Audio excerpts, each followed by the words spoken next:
양소영 변호사의 상담소 양담소를 찾아주신 여러분 환영합니다. 양소영입니다.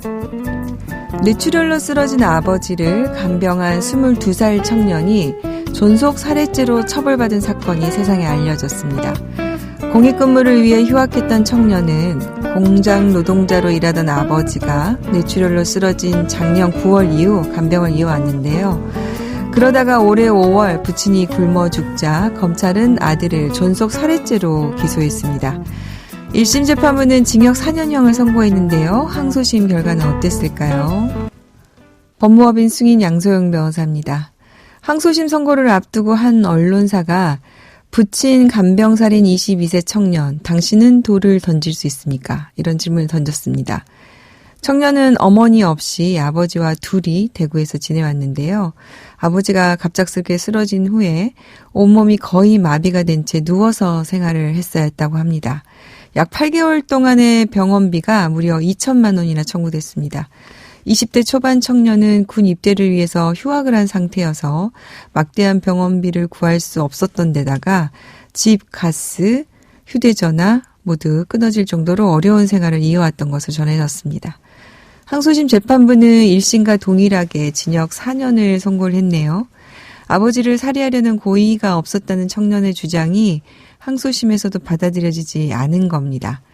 1심 법원은 아버지가 태어난 이후부터 청년이 투약을 전혀 하지 않은 사정 등을 고려해서 살해의 고의가 있다. 이런 이제 미필적 고의라고 합니다. 이런 일이 발생하면 어쩔 수 없다라는 게 이제 들어가 있는 고의라고 본 거죠. 아버지가 태어난 이후에 투약을 안 하면 살 수 없을 거란 거를 알면서도 내버려 뒀다면 이제 이런 부분을 미필적 고의라고 해서 고의라고 판단한 것 같습니다. 항소심 재판부도 이를 그대로 유지했습니다. 다만 법원은 간병을 홀로 책임져야 한다는 부담에 미숙한 판단을 한 점 인정을 해서 징역 4년형을 확정했는데요. 사실 이제 존속살해는 최소형이 7년인데요. 이거보다 낮은 형량입니다. 당신은 정말 돌을 던질 수 있습니까? 이 질문 우리가 해봐야 될 것 같습니다. 고령화 현실 속에서 청년 간병인들이 늘어날 수밖에 없고요. 또 노노 부양이라고 해서 고령의 부모님에게 고령의 자녀가 또 부양해낸 간병인 앞으로 계속 늘어날 수밖에 없죠. 이들에 대해서 사회적 관심이나 제도적 뒷받침이 정말 절실하다는 생각이 들고요. 이 지금 쓰러지신 아버지, 자산이 없는 아버지, 병원비만 들어가야 하는 아버지, 20대 초반의 청년이 무엇을 할 수 있었을까 생각을 해보면 정말 가슴이 아픕니다.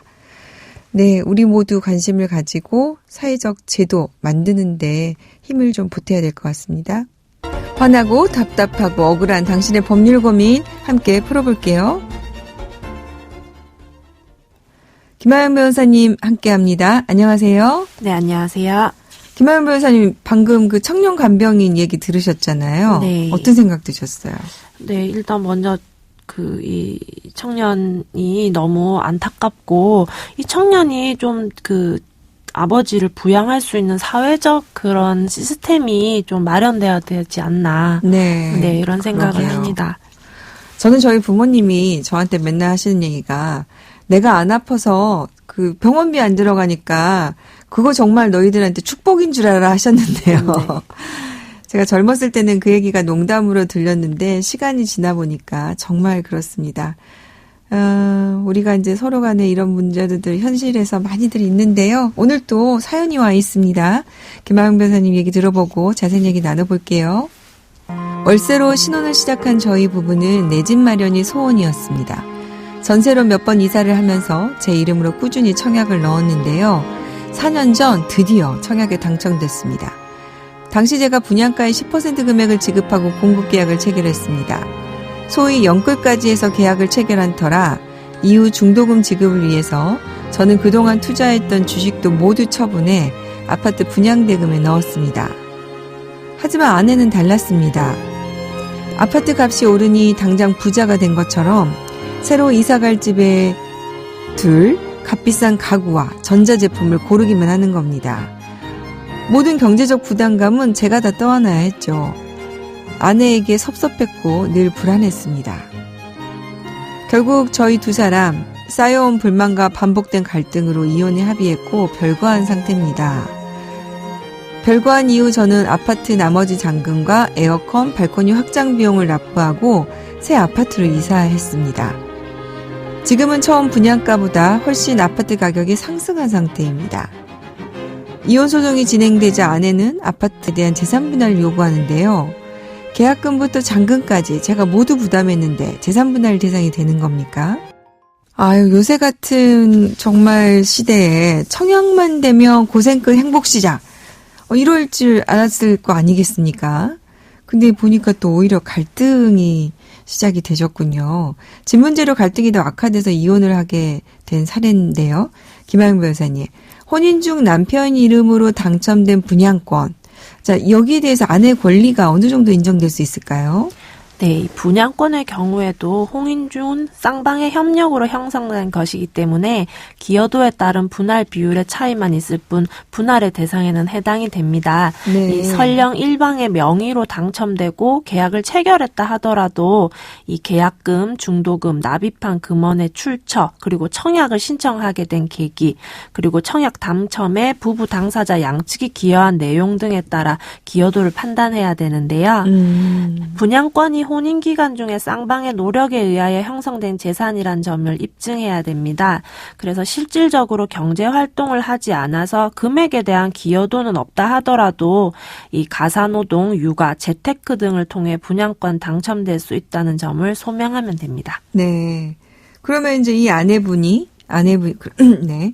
자, 그러면 이 아내분이 가사노동을 했다. 육아를 했다. 그 관련해서 이렇게 금액을 마련할 수 있도록 같이 재테크에 참여했다. 이런 부분을 소명을 해야 된다. 이런 말씀이군요. 네. 이게 또 이제 보니까 당첨 자체가 혼인 중에 일어난 일이니까 이 부분에 대해서 입증하는 거는 이제 그렇게 어렵진 않을 것 같은데요.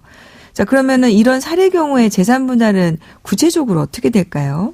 네, 사안의 경우에 결혼 생활 중 청약에 당첨이 돼서 공급 계약을 체결했고 이후 혼인 관계가 파탄되기 전까지 계약금, 중도금으로 분양 대금이 납입되었는데요.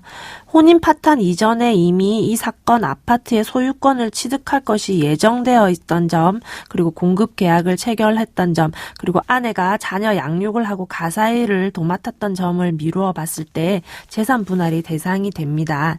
그 비슷한 사례 판례에 있어서는 법원이 혼인 파탄 이후에 아파트의 소유권을 취득했다 하더라도 혼인 파탄 이전에 쌍방의 협력에 의하여 형성된 자원에 터잡은 재산이기 때문에 납입 분양 대금이 아니라 취득한 아파트 자체가 분할의 대상이 된다 판단한 바도 있습니다. 아, 그러니까 이제 이런 계약금, 중도금이 들어가 있었다면 이제 그 아파트는 이제 등기가 돼야 소유권을 취득하니까 네. 그 시점이 이혼한 이후라고 하더라도 이거는 이제 전체적으로 재산 분할 대상이 되는데 그동안 들어간 돈이 아니라 아파트의 현재 시세, 그게 재산 분할 대상이 된다는 거군요. 네, 맞습니다. 자, 그러면은 이제 이왕 아파트 분양과 관련해서 재산 분할 내용이 나왔으니까요. 좀 다른 것들도 한꺼번에 좀 살펴볼까요? 자, 프리미엄이 붙은 경우, 이건 어떻습니까? 네, 분양권에 프리미엄이 붙은 경우는 일반적으로 부동산의 장래 시세 증가분으로 보아서 이 부분은 재산 분할 대상으로 평가받기는 좀 어렵습니다. 그런데 이제 분양 대금 중 상당 부분을 거의 다 지급해서 그래서 아파트 취득 여부가 거의 확실한 상태이고 이 프리미엄이 포함된 시가에서 아직 지급되지 않은 미지급 대금을 공제한 나머지 금액을 가액으로 보기도 합니다. 네, 그렇게 하는군요. 근데 이제 김하연 변호사님 이런 거 좀 궁금한데요. 오늘 내용하고 조금 관련이 없긴 합니다만은 이제 그 신혼부부 특별 공급이 있지 않습니까? 이걸 당첨을 받아가지고 아파트를 받았는데 사실 이제 초기에 이혼이 되는 경우가 있잖아요. 이럴 때는 입주 전이라면 취소가 됩니까? 네, 신혼부부 자격으로 당첨된 청약인이 이혼하면 분양권도 박탈되는 게 아닌가 하는 우려가 있는데요. 그렇지는 않습니다. 이 국토교통부가 마련한 신혼부부 주택 특별 공급 운용 지침에 따르면 입주자 모집 공고일 당시 혼인 상태를 기준으로 청약 자격을 인정하고 있습니다. 그래서 청약이 당첨된 이후 자연히 이혼하게 된 경우라면 분양권에까지 영향을 미치지는 않습니다. 네. 예, 하지만 혼인관계 등을 허위로 이용해서 부정청약을 한 게 밝혀지면 이때는 당첨 자격이 취소될 수 있습니다. 그렇군요. 네, 오늘 부동산과 관련해서 재산분할 내용 김하영 변호사님과 자세히 살펴봤습니다. 김하영 변호사님 감사합니다. 네, 감사합니다.